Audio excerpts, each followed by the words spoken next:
Everybody, welcome to the Daily Dose. I am Jeff Boulier. I'm Shelby Leduc. And we are here with John Caters from the University of Wisconsin-Green Bay to talk about an addition that is being made to his title now that the Board of Regents have voted unanimously to approve a creation of a full-blown engineering school and a mechanical engineering degree here at UW-Green Bay. So, John, just first off, tell us about how this kind of fits into the sort of action plan that UW-Green Bay has been working on towards sort of supporting STEM careers and STEM courses. Sure. So we've been working very hard in terms of trying to expand the STEM offerings here on campus, and engineering has always been something that the community's been very interested in. And so for the last several years, there's been a huge effort by the entire community to try and get engineering here on the UW Green Bay campus. And so there's been some enabling legislation that allowed us to create a school of engineering. And basically, the number of students that we had in our mechanical engineering technology program gave us a lot of confidence that we would have plenty of students to start up a mechanical engineering program. And what did the Board of Regents, or what did the sort of broader UW system what was their response to the university's effort to try and make a push for expanding engineering programs? I would say there were some initial, concerns in terms of duplication and things like that. But last week at the Board of Regents meeting, the Regents were incredibly supportive, and they kind of touted this as a model that other universities could use based on the fact that the community did come together. It ties in very nicely with the strategic economic development plan that's been put forth, and so they really looked at it as a really positive thing going forward. So very nice. Now, the work is not done though. The university has raised about a little more than $7 million, but there's a lot more to go before we get our cake and eat it too. Right, that's correct. So the way the resolution was passed at the Board of Regents, they're actually requiring us to have a certain amount of cash on hand before we can take students into the program. And we also have to have money in the out years to demonstrate that the program will be sustainable. So we're in the middle of a $13 million funding campaign. About $6 million of that is geared towards engineering. About $5 million is geared towards the STEM Innovation Center, which will be constructed on our campus, and then about another $2 million for the Einstein Project, which is one of our partners in the STEM Innovation Center. Now, tell us about the STEM Innovation Center. We have a little bit of a sneak peek here of some of the renderings of what the building will look like. But just tell us a little bit about where this is going to go and what's going to be in there. Sure. So this building will be about 63,000 square feet as it's designed right now. Cool. It'll be located immediately west of our two science buildings, the Environmental Science Building where we sit right now and the Laboratory Sciences Building. And there'll be a number of community partners in here, so it will host our mechanical engineering program. So there'll be 4 labs, a number of classrooms, computer labs, things like that, faculty offices to help support that.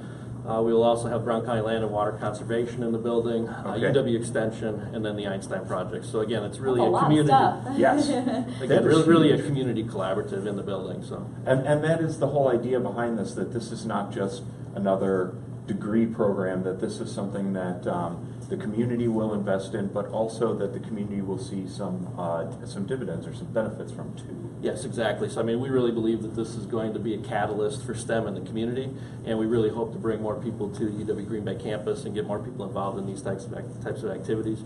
We've historically had some really strong, math and science programs here on campus. I think this is just our next step to expand the offerings and create programs that lead to, degrees and careers for the students that want to stay here in Northeast Wisconsin. Very nice, and hopefully also, supports innovation, entrepreneurship.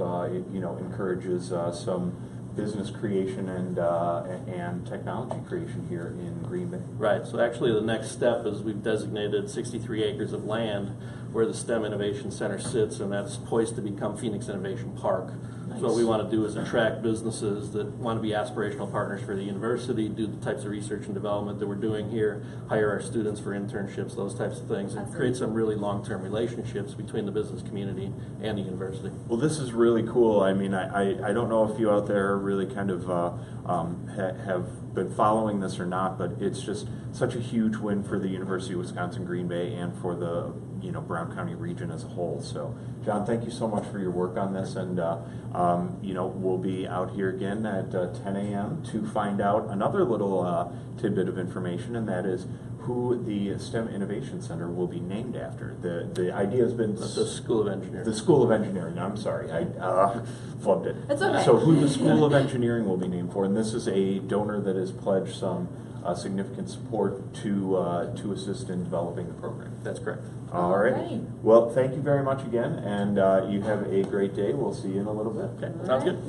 We're going to go ahead and transition into our regular broadcast now. Let's see here. I got our handy dandy script right here. So our weather today is going to be a high of 19, a low of 6. It's going to be sunny all day today, which is Nice. going to be awesome. Yes, So, indeed, Uh-huh. indeed. And what is not a kind of funky little story here is Samantha Hernandez is talking about emotional support animals on campuses.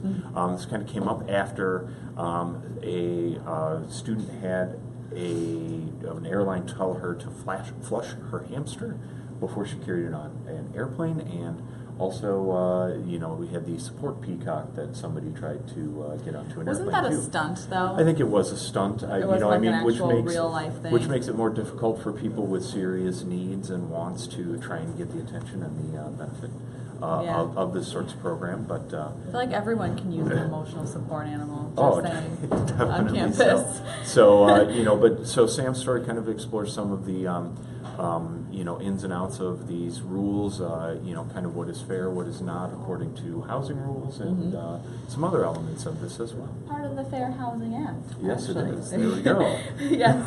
Okay, so the Sturgeon Sturgeon.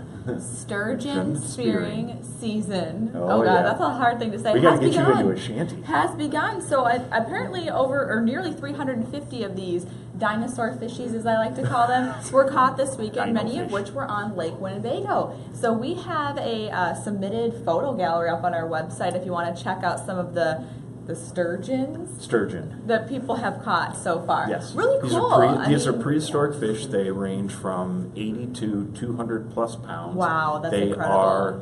are anywhere from a couple of years old to dozens of years old. These are some crazy fish, and it is really wild to see somebody use basically a trident and I was spear going to say, these how do you even things. catch those things? So you basically, if you really want to know, you string a trident to a little hook above the hole, Yeah. and when you see the sturgeons swim below Oh, you, wow. you've got to quickly grab the trident off the hole and shove it down in there Oh, my and gosh. spear them. And then you and whoever your friends are in the shanty that Right. have to help you haul a 200-pound fish potentially out of an ice hole. Wow. I don't have the patience for regular fishing. I don't have the patience for ice This is- fishing because it's cold, and that certainly sounds like an even harder feat. Like, that's It's intense. really intense. It's really interesting, but having covered sturgeon spearing down in Oshkosh, on Lake Winnebago, on the upriver lakes, the camaraderie and the experience are very unique. It's something you shouldn't miss at least once. Yes. Well, we can't not mention Jonathan Anderson's agenda column. Oh this yeah, week. it's becoming the hit of Mondays. It really is. So- I like that he does that. So he, Yes, in indeed. this column this week, he mentions a Guy Zimma walkout from a recent, what was it, a meeting? Candidates forum. A candidates forum, okay. The Fort Howard Neighborhood Association held candidates forums last week, and about 50 minutes into the hour-and-a-half forum, Alderman Zimma kind of notified people that this was. He did not see enough people there that he recognized or that Okay. he knew, so he decided that this was not worth his while and left He left. candidates forum. But also, So, yeah, that was one of them, and then Wheel taxes. and then wheel taxes in De Pere and in Green Bay Mm-hmm. coming up. So definitely something to keep your eyes on. Lots going on in local government. well, I think that's going to do it for our show today. Thank you so Yeah. much for tuning in. Make sure to like and share this video, and we'll see you bright and early tomorrow on Tuesday morning. All right, take care.